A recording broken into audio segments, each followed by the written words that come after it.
Hello hello hello everyone. तो उम्मीद है आप लोग अच्छे होंगे।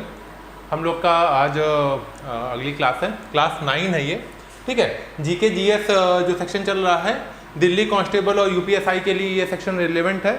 8 क्लासेस में ले चुका हूँ, ये 9वीं क्लासेस है। अगर आपने नहीं देखा हो तो आप चैनल पर जाके चेक कीजिएगा, आपको सारे लिंक सारी डिटेल्स मिल जाएगी, ठीक है। तो प्रोडक्टिव रहती है क्लास, बेसिक्स की हम लोग बात करते हैं, ठीक है।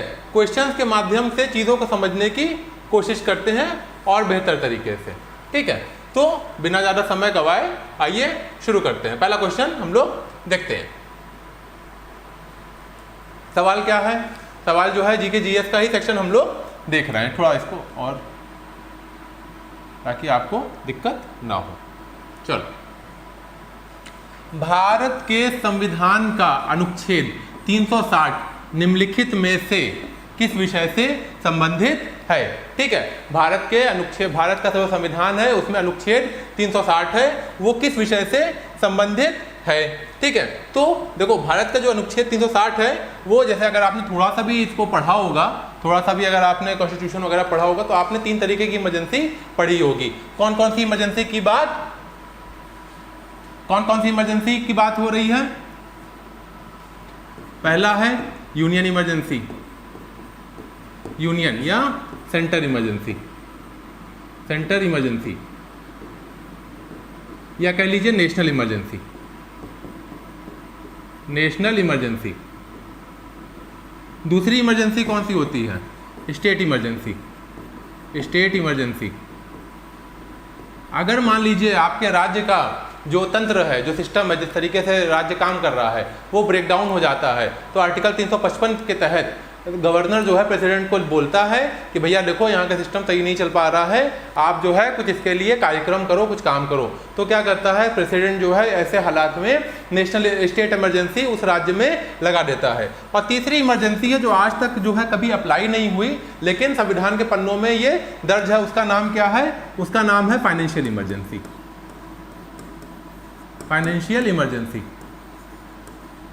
ठीक है, फाइनेंशियल इमरजेंसी ऐसी कंडीशन को कहते हैं जब देश के आर्थिक हालात ऐसे हो जाएं कि देश चलाना मुश्किल हो जाए, देश ना चल पाए और बिल्कुल ही पैसे वगैरह ना हो, ठीक है, सरकार के पास में।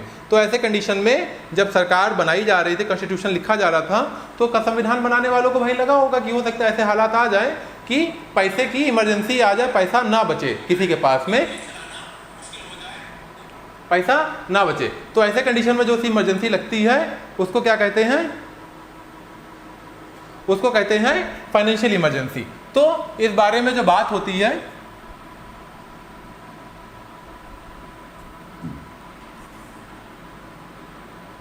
ऐसी इमरजेंसी जो डील होती है ऐसी इमरजेंसी का, वो वित्तीय आपातकाल कहलाता है और ये होता है आर्टिकल 360। आर्टिकल 360 जो होता है वो वित्तीय आपातकाल से जुड़ा हुआ आर्टिकल है, ठीक है। अखिल भारतीय सेवाएं जो हैं, अखिल भारतीय सेवाएं, 3 तरीके की जो सेवाएं हैं उनको अखिल भारतीय सेवा कहते हैं, ऑल इंडिया सर्विसेज कहते हैं। जो इससे पहले जिसका नाम था वो था ICS, इंपीरियल सिविल सर्विसेज, आज़ादी से पहले। लेकिन आज़ादी के बाद उनका नाम बदल के क्या हो गया? All Indian services. All Indian services 3 services हैं। कौन सा? Indian administrative service, Indian police service और एक है Indian forest service. Foreign service से कंफ्यूज ना होइएगा, ठीक है, ये फॉरेस्ट सर्विस है, ठीक है। इनके अधिकार अलग हैं और जो बाकी 22 सर्विसेज हैं वो केंद्र के अंदर में आती है। जैसे कि इंडियन फॉरेन सर्विस जो आती है आपकी, वो केंद्र के सरकार में आती है, ठीक है। लेकिन ये जो 3 सर्विसेज हैं इनको ही सरदार वल्लभ भाई पटेल ने steel frame of Indian administration कहा है, केंद्रीय सर्विसेज को नहीं कहा है, ठीक है। कंफ्यूजन हो जाता है, कई बार लोगों को नहीं पता होता है। बहरहाल अगले क्वेश्चन पे हम लोग चलते हैं, ठीक है। क्या है? भारतीय संविधान का निम्नलिखित में से कौन सा अनुच्छेद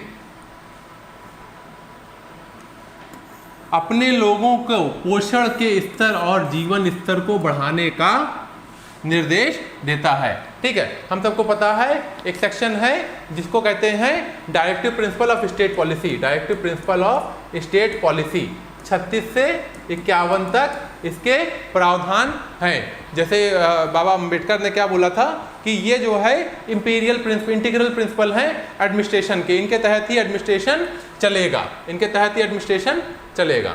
तो सवाल पूछ रहा है कि कौन सा ऐसा प्रावधान है, कौन सा ऐसा अनुच्छेद है जिसके तहत भारतीय संविधान में अपने लोगों को पोषण के स्तर और जीवन स्तर को बढ़ाने का निर्देश दिया जाता है। ठीक है, वो कौन सा ऐसे सेक्शंस हैं। ठीक है, तो आइए देख लेते हैं। आर्टिकल 47 दिया हुआ है। आर्टिकल 47 के अंदर में क्या है? आर्टिकल 47 के अंदर में ड्यूटी है स्टेट की to raise the nutritional level and standard और to improve the health. State shall regard the level of nutrition and standard of living of its people. ठीक है, तो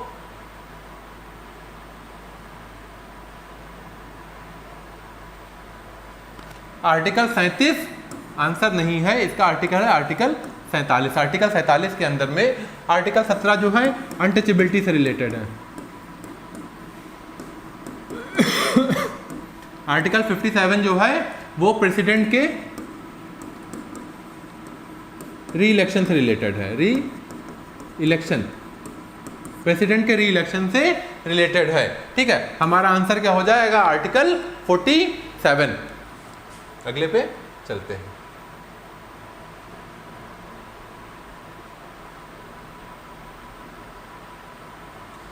भारतीय संविधान के किस अनुच्छेद में कहा गया है कि रक्षा सेवाएं, केंद्रीय लोक सेवाएं और अखिल भारतीय सेवाओं के सदस्य राष्ट्रपति के प्रसाद पर्याप्त पद पर रहते हैं?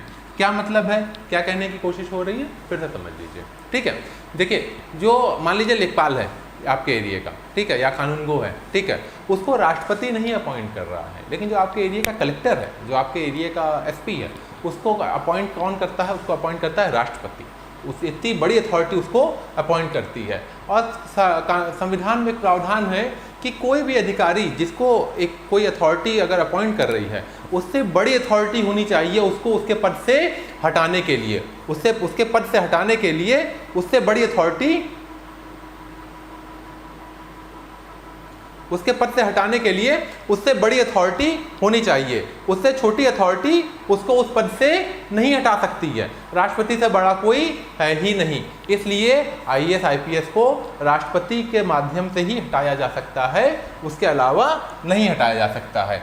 तो ये सारी बातें कौन से अनुच्छेद में की गई है? ये सारी बातें की गई है अनुच्छेद 310, जिसमें ये कहा गया है कि भारतीय संविधान के किस अनुच्छेद की रक्षा सेवाएं, केंद्र लोक सेवाएं और अखिल भारतीय सेवाओं के सदस्य राष्ट्रपति के प्रसाद पर्याप्त रहेंगे। आप देखना चाहो तो आर्टिकल भी मैंने आपके लिए निकाल के रख दिया है, आप देख सकते हो। ठीक है, ये आपके स्क्रीन पे आर्टिकल 310 लिखा हुआ है। आर्टिकल 310 क्या कहता है? आर्टिकल 310 कहता है tenure of the office of the person serving the union और द स्टेट। ठीक है, टेन्योर के बारे में बात कर रहा है article 310। Except as expressly provided by this constitution every person who is member of the defence services और civil services of the union और the all Indian services hold any post connected with the defence hold office during the pleasure of president. जब तक president चाहेगा तब तक वो आदमी job पे बना रहेगा, उससे कम प्रेसिडेंट से नीचे का कोई आदमी उसको निकाल नहीं सकता है। ठीक है,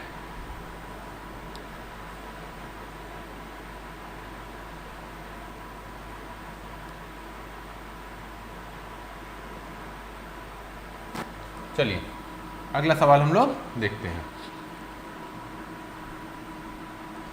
भारतीय संविधान के कौन से अनुच्छेद में भारतीय संविधान के कौन से अनुच्छेद में के नीति निर्देशक तत्वों के अंतर्गत आते हैं? कौन से जो वो हैं आर्टिकल्स हैं जो नीति निर्देशक तत्व यानी कि directive principle of state policy की बात की जा रही है? ठीक है, तो कौन से ऐसे आर्टिकल हैं? ठीक है, देखो 12 से 25 ये जाता है कि इसमें फंडामेंटल राइट में,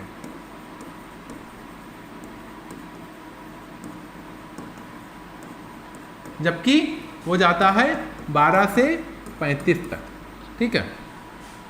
ये आपका 52 से 76 जो है ये यूनियन से रिलेटेड आर्टिकल है, ठीक है।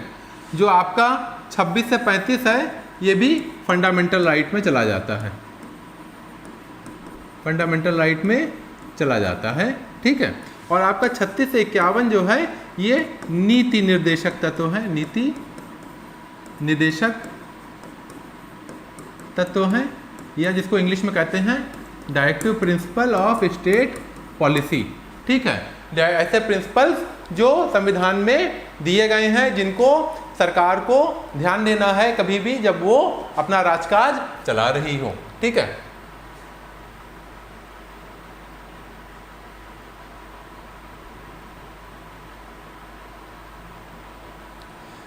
निम्नलिखित में से कौन सा अनुच्छेद यह घोषित करता है कि सभी कानून जो किसी मौलिक अधिकार के साथ असंगत हो या उनका अल्पीकरण करते हैं अवैधानिक होते हैं, ठीक है। तो एक्चुअली क्या है, दो तरीके के अधिकार दिए गए हैं संविधान में, आप फिर से समझ लो, थोड़ा सा डिटेल में मैं जाने की कोशिश करूंगा।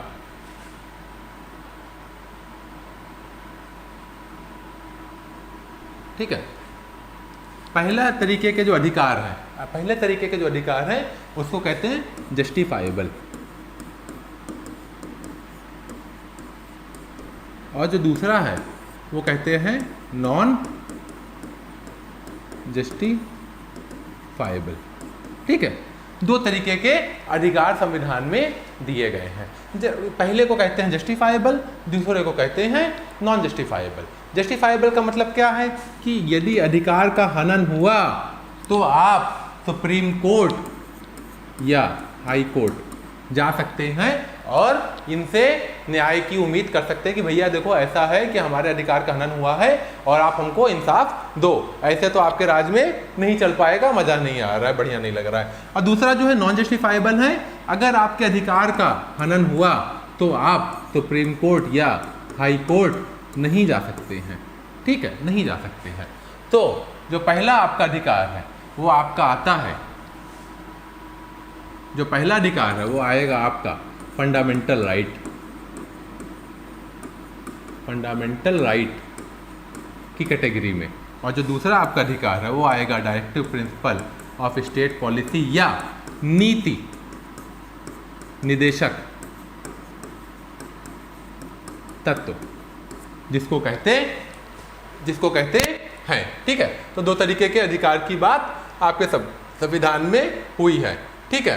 तो सवाल क्या कह रहा है, सवाल कह रहा है निम्नलिखित में से कौन सा अनुच्छेद ये घोषित करता है कि सभी कानून जो किसी मौलिक अधिकार के साथ असंगत हों या उनका अल्पीकरण करते हैं तो वो अवैधानिक या शून्य होते हैं। ये किस में जाएगा, वो अधिकार जो जस्टिफाइबल है, यानी कि फंडामेंटल राइट की बात हो रही है, फंडामेंटल राइट की बात हो रही है, ठीक है। तो इस बारे में प्रॉपर सरकार का एक आर्टिकल है, संविधान का एक आर्टिकल है जो है आर्टिकल 13। आर्टिकल 13 में क्या है मैं आपको दिखा देता हूँ, आप जो है खुद से इस चीज़ को देख लीजिए। ये आपके स्क्रीन पे आप देख सकते हो, आर्टिकल 13 लिखा हुआ है। तो इसको और बड़ा कर देते हैं, अंग्रेजी में लिखा हुआ है, अगली बार कोशिश करूंगा हिंदी में लेके आऊँ, ठीक है।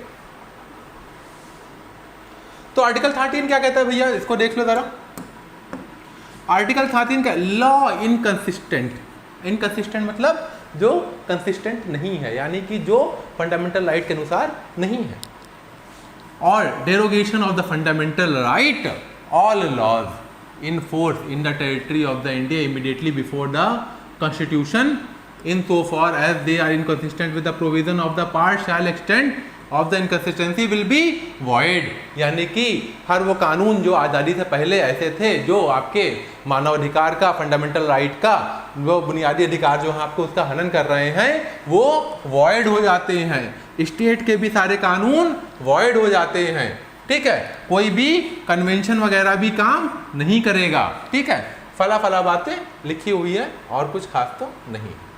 चलो आइए देखते हैं अगला सवाल, ठीक है। क्वेश्चन नंबर 123 हो गया, क्वेश्चन नंबर 124 देखते हैं।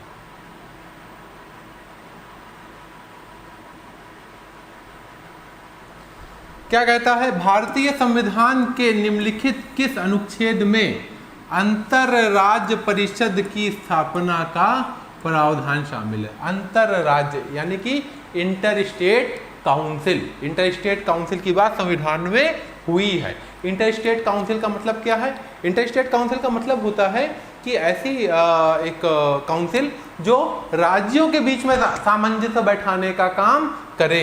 जैसे कि आपने अक्सर अगर न्यूज़ पढ़ रहे होंगे तो आपने एक चीज़ देखा होगा कि साउथ इंडियन स्टेटों में बहुत ज़्यादा प्रॉब्लम है नदी को लेके, बॉर्डर शेयरिंग को कई बार लेके प्रॉब्लम है, ठीक है, रिसोर्स डिस्ट्रीब्यूशन को लेके प्रॉब्लम हो जाती है। दिल्ली पंजाब में आपने देखा होगा अक्सर कहते हैं दिल्ली में प्रदूषण इसलिए हो रहा है क्योंकि पंजाब से धुआं आ रहा है। तो राज्यों के बीच में बहुत ढेर सारे अंतरकलह बने रहते हैं। उस अंतरकलह को जब संविधान बनाया जा रहा था तो उन्होंने पहले से विजुलाइज किया था कि राज्य आपस में जब लड़ेंगे तो एक परिषद का गठन होना चाहिए। उस परिषद को कहते हैं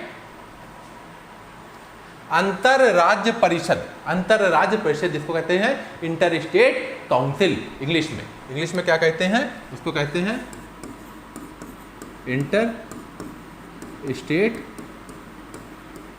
इंटर स्टेट काउंसिल, ठीक है। लेकिन इस तरीके के किसी भी समिति का गठन हुआ नहीं।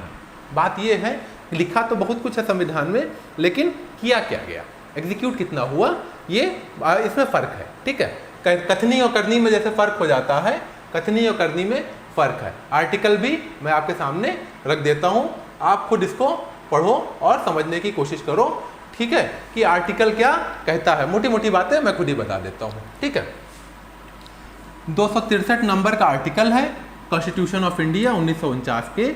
इसमें प्रोविजन है, provision with respect to inter state council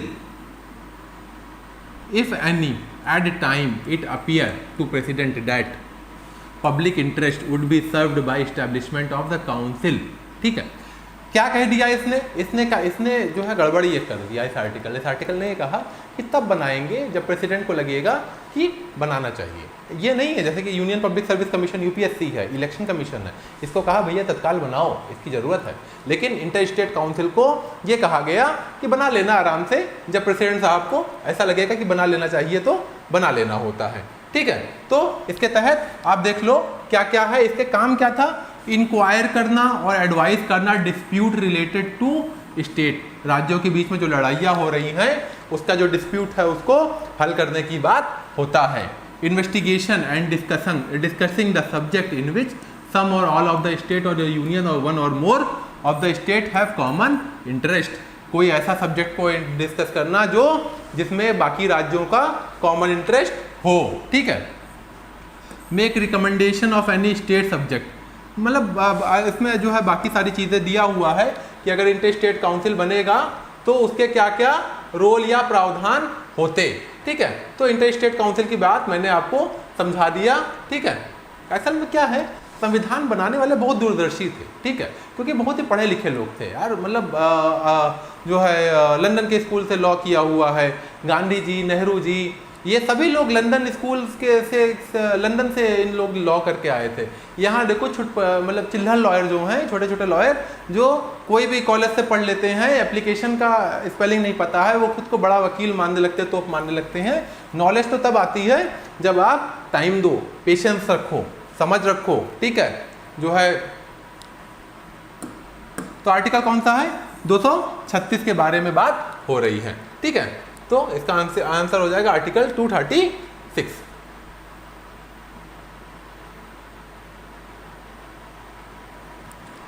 भारतीय संविधान का निम्नलिखित में से कौन सा भाग विशेष रूप से केंद्र शासित प्रदेशों से संबंधित है, ठीक है।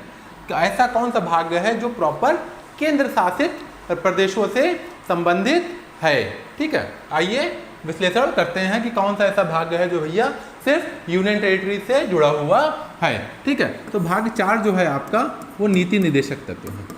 नीति निदेशक, अगर आप लोग पेन कॉपी लेके बैठोगे ना तो बहुत फायदा होगा, थोड़ा थोड़ा नोट्स बनाते रहोगे तो इतना रिवाइज हो जाएगा आप लोग का कि छोटे मोटे सवाल तो आपके यूं निकल जाएंगे वनडे एग्जाम वाले।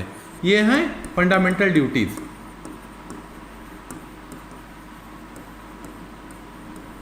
फंडामेंटल ड्यूटीज की बात हो रही है। भाग 2 जो है वो आपका सिटीजनशिप की बात करता है। भाग 3 जो है आपका फंडामेंटल राइट की बात करता है, फंडामेंटल राइट। और मैं बता देता हूं भाग 14 जो है आपका, भाग 14 जो है आपका यूपीएससी की बात करता है। ठीक है, तो ये सारे इंपॉर्टेंट भाग हैं जो एग्जाम में गाहे बेगाहे पूछ लेता है। भाग 7वां जो है वो भाग 7 वो रिपील हो गया है, वो संविधान का हिस्सा ही नहीं है। भाग 8 की बात हो रही है। भाग 8 को थोड़ा सा और करीब से हम लोग देख लेते हैं कि भाग 8 में है क्या।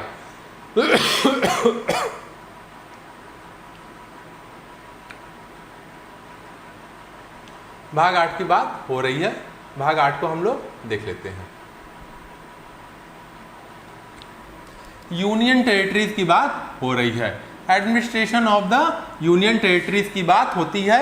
8वां जो पार्ट है आपका संविधान का, उसमें 239, 239A, 239AA, 239AB, 239B, 240 और 241 ये इतने संविधान के अनुच्छेद आते हैं जो सिर्फ और सिर्फ आपके किसी राज्य की बात नहीं करते, आपके सिर्फ और सिर्फ यूनियन टेरिटरीज की बात करते हैं।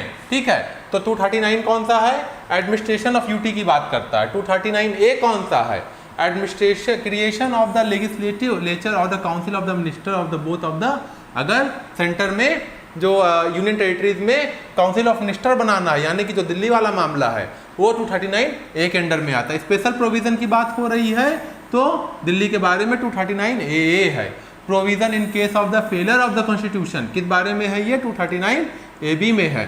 239B में है power of administration to promulgate ordinance, क्योंकि ऑर्डिनेंस का अगर यूनियन टेरिटरी में ऑर्डिनेंस घोषित किया जाता है तो वो किसके अंडर में आता है, ये बारे में बात 239B हो रहा है। 240 जो करता है power of president to make regulation for the creation of the UTs के बारे में बात हो रही है। और 241 हाई कोर्ट की बात करता है यूनियन टेरिटरीज की।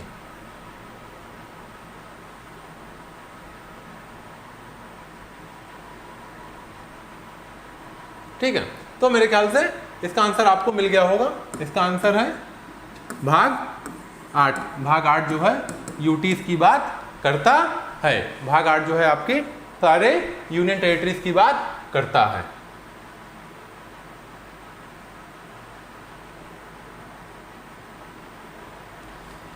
संविधान के निम्नलिखित में से कौन सा अनुच्छेद भारतीय संघ के अटूट स्वरूप को दर्शाते हुए भारत को राज्यों का संघ बताता है? ठीक है, कौन सा ऐसा अनुच्छेद है जो भारत को अटूट बताता है और संघों का अटूट जो है संघ है, ये किसके? राज्यों के संघ है। इसमें कौन सा ऐसा अनुच्छेद है? देखो, यह सबको पता है, आर्टिकल 5 और 10 और 8 ये तीनों तो पार्ट 2 और सिटीजनशिप का हिस्सा है। किस तरीके से सिटीजनशिप मिलती है और छोड़ी जाती है, तो हमारे पास आंसर बचता है बी, अनुच्छेद 1। अनुच्छेद 1, सिर्फ एक ही जो है हमारे पास ऑप्शन उसका बचता है। ठीक है, अनुच्छेद 1 क्या कहता है आप देख लो। अनुच्छेद 1 जो है आपके सामने मैंने रख दिया है। नेम और territory of the union India that is Bharat. जैसे बार बार बहस हो रही है ना कि इंडिया कहो या भारत कहो, भैया अगर आप संविधान पढ़ लोगे तो आपको पता चल जाएगा कि बहस की जरूरत नहीं है, क्योंकि संविधान में दोनों चीजें लिखी हुई है। India that is Bharat shall be union of state, union होगा स्टेट्स का, और state and territories thereof shall be specified in first schedule. जो पहला शेड्यूल है उसमें सारी यूनियन टेरिटरीज जो है दर्शाई हुई होंगी। ठीक है, और territories of the India shall comprises of, 3 तरीके की टेरिटरीज की बात हो रही है। पहली कौन सी है? जो स्टेट है, पहले से हैं। दूसरी टेरिटरी कौन सी है? दूसरी टेरिटरी की बात हो रही है जो दूसरी जो है वो यूनियन टेरिटरी। पहला तो स्टेट है, दूसरा क्या है? यूनियन है, यूनियन टेरिटरी यूटी है। और तीसरा ऐसी टेरिटरी जो बाद में एक्वायर किया जाए। इसी के अंडर में कौन सी आई थी? सिक्किम आई थी। बाद में क्या आया था? गोवा आया था। ठीक है, इस तरीके से बाद में सारी चीज़ें जुड़ी थी।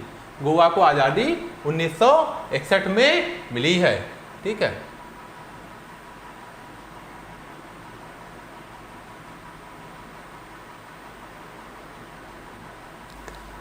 भारतीय संविधान की 7वीं अनुसूची के अनुसार विवाह और तलाक के विषय पर कानून बनाने का अधिकार किसे प्राप्त है? भारतीय संविधान में जो ये अधिकार है, ये कानून है, ये किसको प्राप्त है? सवाल ये पूछा जा रहा है। ठीक है, कि कानून तो हम लोग ने पहले से ही कौन सा शेड्यूल डिस्कस किया हुआ है? हम लोग ने डिस्कस किया हुआ है, थोड़ा सा डिटेल में आ जाते हैं। डिटेल में आना बार बार बहुत ही ज़्यादा ज़रूरी है। ठीक है, ये जो डिटेल है इसको अभी मैं समझाता हूँ, इसी की ज़रूरत पड़ेगी। सवाल में फिर से रिपीट कर दूँ। सवाल ये था कि विवाह से जुड़े हुए और तलाक से जुड़े हुए कानून बनाना कौन सी सूची में बताया गया है। ठीक है, तो देखो भैया, विवाह और एक है हमारा शेड्यूल 7। शेड्यूल 7 में 3 तरीके की सूचियां हैं, यूनियन लिस्ट, स्टेट लिस्ट और तीसरा है कॉन्करेंट लिस्ट। कॉन्करेंट लिस्ट, इस पे सिर्फ केंद्र सरकार यानी मोदी जी कानून बनाएंगे, इसमें सिर्फ योगी जी कानून बनाएंगे, और कॉन्करेंट लिस्ट में जितने भी मुद्दे दिए गए हैं उसमें मोदी जी और योगी जी दोनों यानी कि सेंटर और स्टेट दोनों कानून बना सकते हैं। ठीक है, तो जो बात हो रही है, जो बात आपकी हो रही है वो शादी से रिलेटेड हो रही है, और तो शादी और डाइवोर्स से जो रिलेटेड मामला है वो 5वीं एंट्री है कॉन्करेंट लिस्ट की। कॉन्करेंट लिस्ट यानी कि राज्य सरकार और केंद्र सरकार दोनों ही इस मुद्दे पे कानून बना सकते हैं। ठीक है, marriage and divorce, infant and minor adoption, adoption से भी रिलेटेड कानून राज्य और केंद्र दोनों बना सकते हैं। विल्स के बारे में भी बात हो सकती है, सक्सेशन, विरासत के बारे में, पार्टीशन के मुद्दे, यानी कि अधिकतर सारे सिविल मैटर जो हैं उसमें बात हो रखी है कि केंद्र और राज्य दोनों ही इस मुद्दे पे कानून बना सकते हैं। एक चलते चलते एक और इन्फॉर्मेशन मैं कॉन्करेंट लिस्ट के बारे में दे दूं आपको कि 42वां संविधान संशोधन जो हुआ था 1976 में, उसमें से 5 सब्जेक्ट आपके concurrent from the state to the concurrent, state list से कॉन्करेंट लिस्ट में ढकेल दिए गए थे, यानी कि education, forest, weight, protection of wild life और एडमिनिस्ट्रेशन एंड जस्टिस। ये सारे मुद्दे पहले सिर्फ एजुकेशन से ऊपर सिर्फ राज्य सरकारें कानून बना सकती थी, लेकिन 42वें संविधान संशोधन के बाद से राज्य से ये कॉन्करेंट लिस्ट में भेज दिया गया, ढकेल दिया गया, जिससे क्या हुआ कि केंद्र सरकार भी इस मामलों में कानून बना सकती है। ठीक है, अगला सवाल हम लोग देखते हैं। भारत के संविधान के निम्नलिखित में से किस अनुच्छेद के उपयोग से पर्यावरण मुद्दों से संबंधित जनहित याचिका दायर की जा सकती है? ठीक, क्या सवाल कह रहा है कि ऐसा कौन सा संविधान का जो कोई अनुच्छेद है जिससे जुड़े हुए कोई ऐसा बात कही हो संविधान में कि अगर उसका उल्लंघन हो रहा हो तो आप सुप्रीम कोर्ट में एक याचिका दायर कर सकते हैं कि भैया देखो इस मामले का उल्लंघन हो रहा है, इस मामले को आप सुप्रीम कोर्ट जो है अपने संज्ञान में ले और इसके ऊपर तुरंत कार्रवाई करे। ठीक है, तो हम लोग देख लेते हैं। देखो, पहली बात तो आर्टिकल 21 क्या है? राइट टू लाइफ है, राइट टू लाइफ। ठीक है, और आर्टिकल 14 क्या है? Right to equality. Right to life में और क्या आता है? राइट टू ब्रीथ भी आता है, राइट टू फॉरेस्ट भी आता है। ठीक है, आप जियोगे कैसे जब ऑक्सीजन ही नहीं है? आप जियोगे कैसे अगर पर्यावरण में ऑक्सीजन ही नहीं है, पर्यावरण में गंदी गैस फैल गई है? ठीक है, तो गंदी गैस फैल गई है यानी कि आपका जो जीवन जीने का अधिकार है, राइट टू लाइफ है, उसका हनन हो रहा है। यानी कि आप सुप्रीम कोर्ट, देखो 48 और 51 में तो आप सुप्रीम कोर्ट जा ही नहीं सकते हो, क्योंकि ये directive principle of state policy का हिस्सा है, ये नॉन जस्टिफाइबल है। ठीक है। 21 और 14 में जा सकते हो। 14 क्या है, बराबरी का अधिकार है। 21 क्या है, जीवन जीने का अधिकार है। जीवन जीना आप कैसे जियोगे, जब आपको बढ़िया पर्यावरण मिलेगा। पर्यावरण नहीं मिलेगा तो आप जीवन कैसे जियोगे, ठीक है। तो अगर आपके जीवन जीने का अधिकार का हनन हो रहा है, पर्यावरण का हनन हो रहा है, तो आप एक जनहित याचिका सुप्रीम कोर्ट में डाल सकते हैं। 48 और 51 से रिलेटेड ये मामला नहीं है, क्योंकि 48 और 51 जो है directive principle of state policy का हिस्सा है। 48 51 आपके सामने है भी, आप चाहो तो पढ़ भी सकते हो कि 48 में क्या है और 51 में क्या है। आर्टिकल 21 48 क्या कहता है, आर्टिकल 48 कहता है कि एग्रीकल्चर और एनिमल हस्बेंड्री को जो है साइंटिफिक लाइन के ऊपर मैनेज करो, ठीक है। कि आपका जो पशुपालन है और जो खेती है उसको आप मॉडर्न तरीके से आप उसको एड्रेस कीजिए, काम कीजिए। 48A क्या कहता है कि protect and improve the environment and to safeguard the forest and wild life of the country, ठीक है। 48A में भी आप जा सकते हो, लेकिन क्या DPSP डायरेक्टिव प्रिंसिपल है, ठीक है। ये जस्टिफाइबल नहीं है। ये जो सवाल दिया है, अच्छा आप देखो इस तरीके से कंट्रोवर्सी भी क्रिएट हो जाती है, ठीक है। 48A दे दिया है आंसर में, और 48A आप पढ़ोगे तो पढ़ोगे कि protect and improve the environment की भी बात कर रहा है। तो इन्वायरमेंट के सेफगार्ड से रिलेटेड अगर कोई है तो आप जाओ 48A को कोट करो और जाओगे सुप्रीम कोर्ट पे। लेकिन 48A को नहीं कोट किया जाता है, क्योंकि 48A जो है वो DPSP का हिस्सा है। इसके उल्लंघन में आप सुप्रीम कोर्ट नहीं जा सकते हैं, जनहित याचिका नहीं डाल सकते हैं, ठीक है। जनहित याचिका नहीं डाल सकते हैं। जनहित याचिका आप आर्टिकल 21 के तहत ही डाल सकते हैं। आर्टिकल 51 में देख लो, चलते चलते आर्टिकल 51 भी देख लो आप, क्या आर्टिकल 51 कह रहा है। It declare that to establish international peace. Article 51 से जुड़े हुए अक्सर सवाल आते रहते हैं, आप आर्टिकल 51 को याद रखो। आर्टिकल 51 अंतर्राष्ट्रीय सुरक्षा और अंतर्राष्ट्रीय शांति की बात बार बार करता है। बहरहाल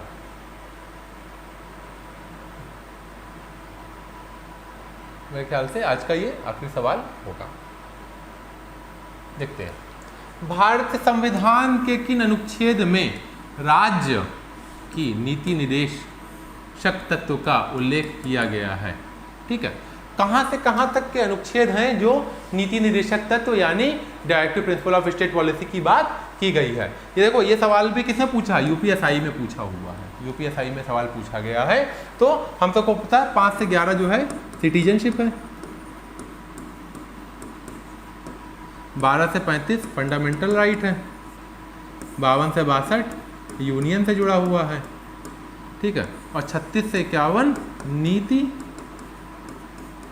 निदेशक तत्व या DPSP directive principle of state policy की बात की गई है, ठीक है। तो आज के लिए इतना ही मामला था, और अगले वीडियो में हम लोग और डिटेल में बात कर लेंगे, क्या जो मामला रहेगा उसको देख लेंगे, ठीक है। और उम्मीद है कि कुछ ना कुछ नॉलेज बढ़ी होगी, गेन हुआ होगा। तब तक के लिए धन्यवाद। अगली वीडियो में फिर से हम लोग मिलते हैं।